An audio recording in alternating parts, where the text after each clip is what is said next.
Hello, my name's Key, and today I wanted to do a little video of some books that I read in 2025 and little quick reviews of them and whether or not I recommend them.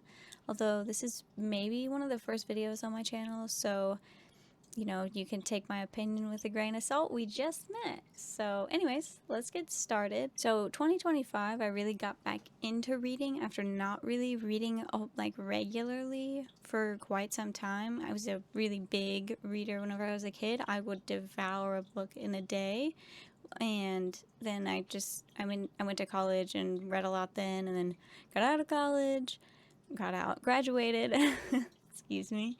And then after that, I would read maybe a handful of books in a year, but it was nothing like it used to. It definitely wasn't like a hobby really anymore. It was just, every once in a while I'd pick one up, usually finish it, and then move on and not pick something up for a few months. I really like fantasy, and I watch a lot of fantasy stuff. Fantasy is probably my favorite genre of any media, video game, books, movies, TV shows. If it's fantasy, odds are I'm more likely to like it than anything else. I'm not going to say I always like it.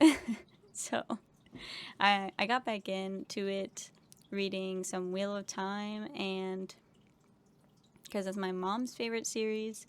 And I also read 2 of Brandon Sanderson's Secret Project books at the very beginning of the year. And so I think I read Trust of the Emerald Sea first, and it was really fun. It's like a cutesy kind of cottagecore vibe book coming from him, which was kind of weird. He wrote it for his wife, like as a kind of like a gift to her, a story that she would like, I guess. The main character is a girl, and she's saving the guy, which is kind of cool. I'd probably rate Trust of the Emerald Sea. I gave it a 5 out of 5, I think, at first, but I think looking back, it really just got that because I hadn't read anything in a super long time, and it actually got me to read and finish a book. Maybe now, like a 4.5. It's a good read. It's fun. If you like Brandon Sanderson, it's different from his normal stuff, but it's not bad in any way. It has the Sanderson twist in it. And then the next one that I read would be Yumi and the Nightmare Painter. That one I liked better than Trust when I first read them, but now when I look back at them, I kind of think about Trust a little bit more fondly. Yumi was good. The magic and like the what kind of feels like time travel vibe was really interesting. I can't really say anything about it because it would kind of spoil what's going on. But I gave that one also a 5 out of 5.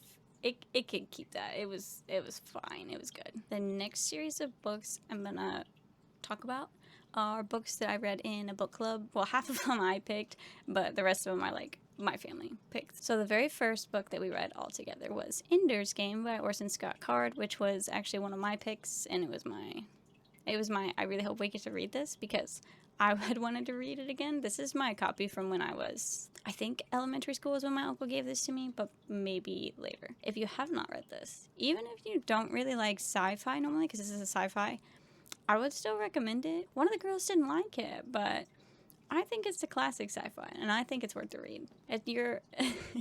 I recorded all of this earlier, and then when I exported the video, I messed up. And then I deleted it off of my phone that I recorded it on because I was like, all right, it's on my computer. And then when I went to open it, all the files were corrupted. So I summed up Ender's Game, and I was like, it's a prodigy boy raised to defeat aliens. And then I was like, isn't that sci-fi in a nutshell? It's a classic. There are more of these, but I've never read any of the other ones. It sums up what happens in those books at the end of this one, like as the epilogue, and then he went on later and wrote like actual books. Ender's Game, 5 out of 5. Classic. One of my childhood favorites. Okay, and then the next book that I read in book club was actually another one of my picks, and I remember being like, no, please don't pick my book again, because this was also one I hadn't read yet. I just saw it and was like, wow, that sounds really, really strange, but alluring. I have to read it. And so the second one that we read was Susanna Clarke's Piranesi, which was actually so much fun. It's like a mysterious feeling, whimsical, fantasy-esque, but it's kind of like fever dream feeling fantasy, not like dragons and knights and medieval style fantasy. I don't want to say too much about it because the experience of reading this book is actually what makes this book super, super good. So I think I gave it, I'm kind of the person that just is like 5 out of 5. I liked it. I finished it. If I finish it and liked it. So I feel bad giving it anything less than a 5 because I really liked it. Maybe like I might go down to like a 4.5. I probably won't go back and read this maybe for a decade, just because in a decade I won't remember exactly what happens and it'll be fun again. You know what I mean? I think this is the next book we read. I guess it doesn't really matter if I go in order, but I did purchase this book before we read it because the sprayed edges were really, really cute and it's colorful. But I did end up giving Remarkably Bright Creatures a 2.5, and that's kind of generous. I do want to say this is the Shelby Van Pelt's first book, and it's in a genre I don't usually like anyways. So some people really, really love this book because it's a realistic fiction, and it follows multiple people's point of view in their either a coming of age sort of style or like a growing up, moving on, grief, stuff like that. There's a talking octopus, which everybody really talked up, and then his chapters are super short, and yeah. But it was a read. I think I was one of the only people that finished it in my book club. I held out to the end. Actually, I picked it up one day, and I had like a fourth left. My husband was like, "What are we having for dinner?" And I was like, if you make me put this book down right now, I don't think I'm going to pick it up again. And he was just, oh, okay. Do you not like it? It's like, no, not really, but I want to finish it because I told myself I'd finish the books that we picked in book club. Maybe the ending is just so banger, and the ending was not. It is very many people's cups of tea, though, so if you like realistic fiction and like cute, feel good, everybody ends up happy vibes, go for it.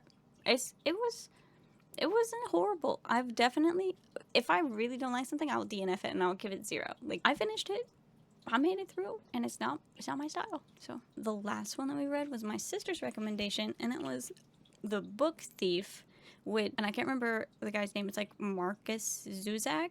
If you have not read that book and you want to bawl your eyes out and read a book that's very big but so hard hitting, you should read that book.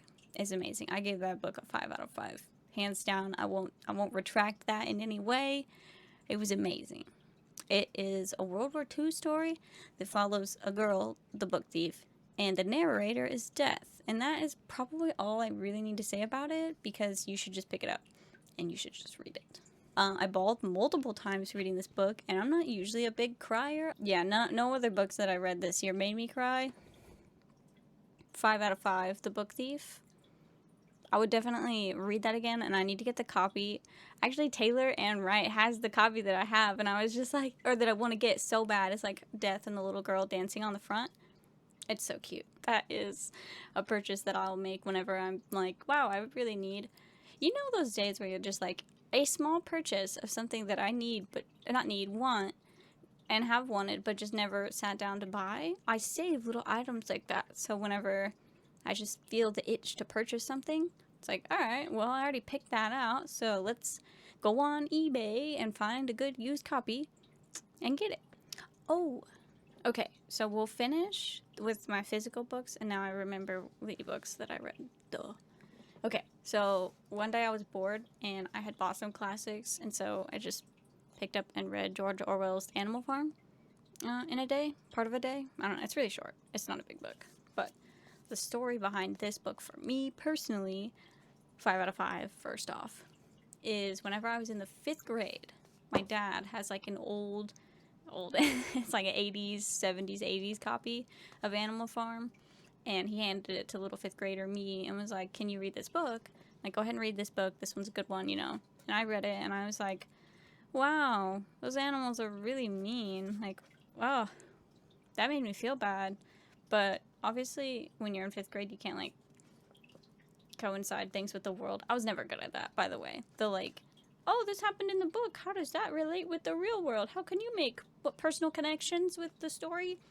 I hated those assignments. Just ask me questions about what happened in the book.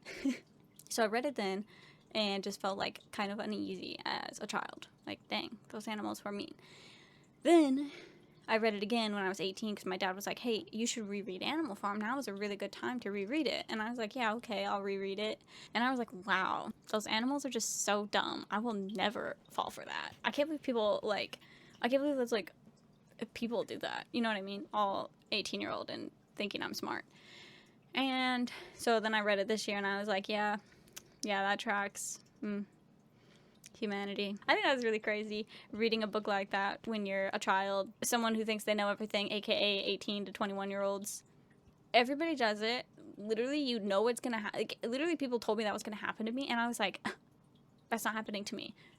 Obviously, if you're thinking it's not happening to you, it's happening to you. Now, I read this at 29. I'm about to be 30 next month. You just see a little bit more, and I can't wait how much I can see whenever I'm 40 and 50 and 60, because wow, I was so blind. Anyways, 5 out of 5. No notes. Worth the read. Some people are like, oh, it's dry. Blah, blah, blah. Read it anyways. What do you... Oh my gosh, on Fable, somebody was like, I'm giving it 2 out of 5 stars because Snowball should have been a goat. And then they didn't explain it. And so if someone knows why they would say that as their only critique and then give Animal Farm 2 out of 5 stars, please let me know. I did reread all of the Twilight, well, the 4 main Twilight. I read those for the first time whenever they came out and I was in middle school. My mom would take me with her friends to the movie premieres, and I felt like the coolest middle schooler that could ever be. Like, I got to go to midnight premieres of Twilight with grown women. It's so cool.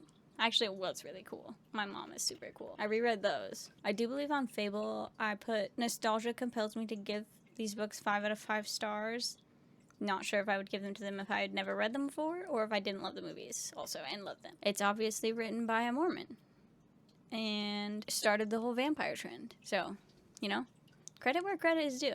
They're a good time. And also, Bella is way more entertaining in the books, minus New Moon, than she is in the movies. Not that Kristen Stewart is acting poorly, but she's so much more like sarcastic and claps back all the time in the books versus the movies. One more fun story. Whenever Eclipse came out, my mom and I didn't have our copy yet, and so one of my friends from school was like, oh, well, you can borrow my copy. I just have to have it back before Thanksgiving break so my mom can read it.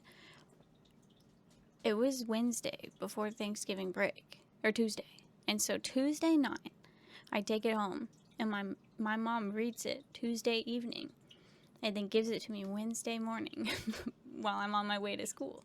And I read the entirety of Eclipse on the bus, and then in all my classes, because that had to have been 8th grade. I was still in middle school. And so I read it in all of my classes, because obviously teachers just play you movies whenever you go to American school, and it's the day before a holiday break weekend. And so I just read it all day. And then at the end of the day, I was like, thanks, friend. Here's your book back. And he said, oh, well, thanks. Like, how far did you get? And I said, oh, I'm done. And he said, you're done? And I was like, yeah. Do I remember very much of it? No, because I was skimming, flying. I was flying through that book. Anyways, so now whenever I read Eclipse, I'm like, wow. There's actually a lot going on here, and I mean, realistically, the timeline of the book is super short, but also, it's kind of big.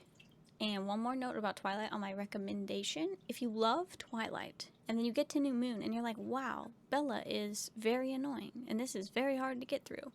If you can get through New Moon, and you find Eclipse even marginally better than New Moon, you should definitely push through and finish it Breaking Dawn, because Breaking Dawn, like, wraps it up. It's so nice. It's so good. Would recommend them. Maybe not if you don't like writing that's really repetitive. She says the same thing lots of times. But I love repetition. Which brings me to my last physical books that I read. And that would be Robert Jordan's The Eye of the World. And then the second book, which is The Great Hunt. And then I finished the third book like January 9th. So that's almost. Anyways, 10 out of 10, 6 out of 5. You know what I mean? Like, I adore these. This is my mom's favorite series, and I love an epic fantasy, and this is the most epic fantasy I've ever had the pleasure to read. I'm not even joking. My copies are all like used old ones, and I absolutely adore that. This one's got like a whole chunk missing out of the page. If you don't like slow fantasy, shame on you. Just kidding. You might not like these. A lot of people don't. One girl tugs on her braid a lot, and they say the word breast frequently. So if that turns you off, you might not like these. And there's just so much going on, and I have read slow books, and then I've read books that are too fast, and there's too much information, or too much shoved in and not enough information, so you kind of are just like whirlwinding, you know what I mean? But these, like, all the characters like interact in such deep ways, and they all have their own personalities, and they're not textbook same, you know what I mean? When you read lots of fantasy books and some of the characters, they just kind of like together, you're like, whoa. But these are so interesting. They could be on the same side and they disagree with each other and they dislike each other, but they're still like trying to achieve the same goal, which I don't feel like a lot of people do. He's an inspiration and I'm having a blast. Although my fourth book it had water damage, and so you open that thing and that thing crinkles. Like, that glue is falling apart. So I might have to scour for a new copy of that one. That is the entirety of my physical book collection that I read. I had to grab my handy dandy notebook, iPad. This was T. Kingfisher's Sword Heart was another book. I devoured this in like 2 days. It is a cozy, trope-heavy fantasy, romantasy. It's a good time. I'd never read a T. Kingfisher book before, or whatever her other pen name is. I don't actually know. It was fun. The world building was really lackluster to me, but I'm a world building girly. It was enough to move the plot forward, and I do know she has more books inside of this world, and then there's 2 more coming out that are like same premise as this one. The guy's trapped in a sword, and there's 2 other people trapped in weapons. I'm not even sure what I gave this one. Probably like a 3.5 out of 5.